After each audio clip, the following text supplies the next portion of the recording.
채무자한테 이러이러한 자료를 내거나 설명하라 라는 게 아니라 그냥 훈계하는 거죠. 당신이 잘못했으니 뉘우쳐서 앞으로 열심히 잘 갚아라.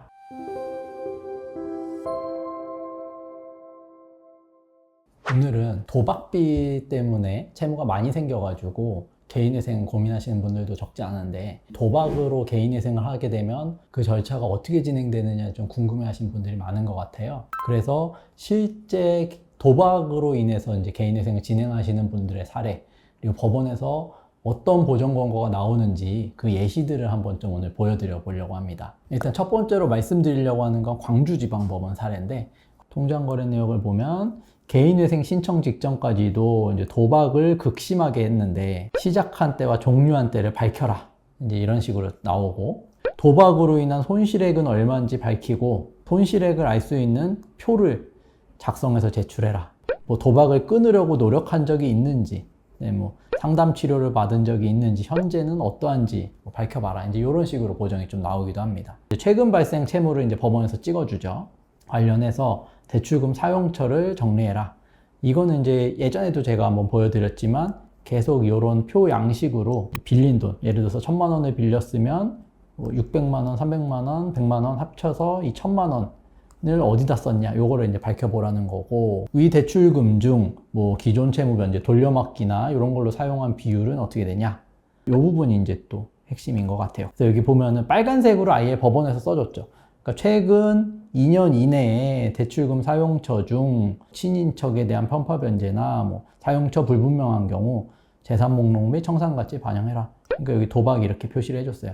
그러니까 결국에는 핵심은 광주지방법원은 최근 2년 이내에 대출금 중 이제 뭐 도박이라든지 이런 걸로 흘러간 자금에 대해서는 청산가치 잡아라. 이제 요게 핵심일 것 같고, 그 다음에 이제 전주지방법원 사례도 한번 보겠습니다. 신청인이 인터넷 도박으로 돈을 출금하는 행위를 하지 않기 위해 어떤 조치를 할 것인지 진술서 제출하고 신청인의 인감도장, 뭐 인감증명서 첨부해라.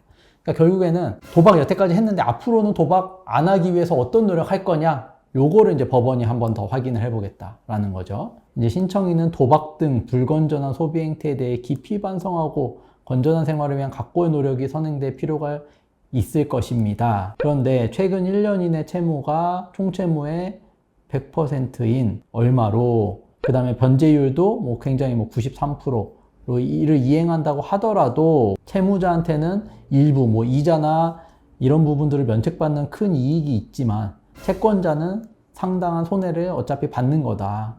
그래서 신청인도 고통을 감수해야 된다라는 거기 때문에 뭐 변제가액안에 따른 변제를 성실하게 수행하시기 바랍니다. 그러니까 이거는 어떤 채무자한테 이러이러한 자료를 내거나 설명하라 라는 게 아니라 그냥 훈계하는 거죠. 당신이 잘못했으니 뉘우쳐서 앞으로 열심히 잘 갚아라. 이런 형태의 보정이 나오기도 합니다. 그 다음에 살펴볼 건 제주지방법원 사례인데, 상당 부분 채무가 도박으로 인한 것이다.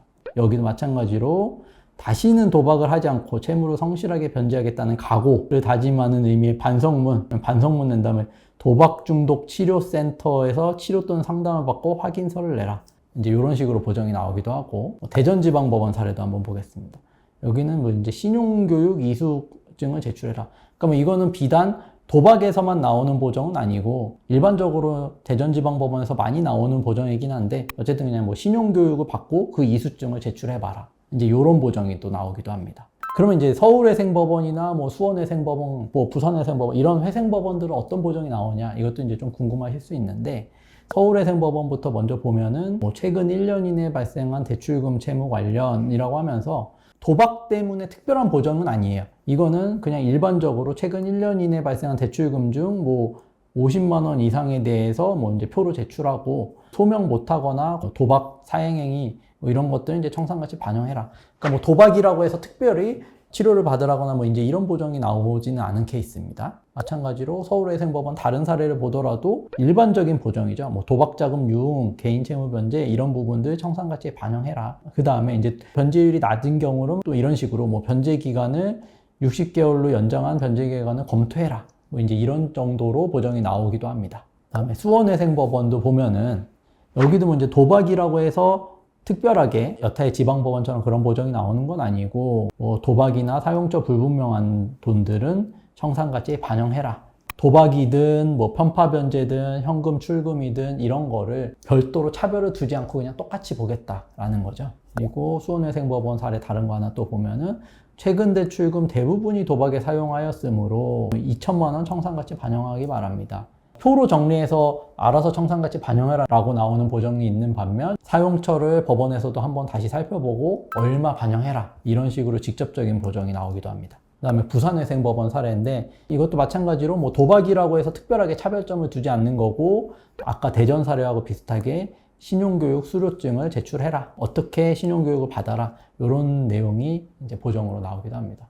여태까지 살펴본 게 법원별로 차이점은 있었지만 제가 보여드린 케이스가 특정 법원을 대표하는 케이스라고 할 수는 없습니다. 같은 사례로 같은 법원에 들어간다 하더라도 어떤 재판부, 어떤 회생위원이냐에 따라서 사실은 보정의 형식이나 내용은 완전 다를 수는 있어요.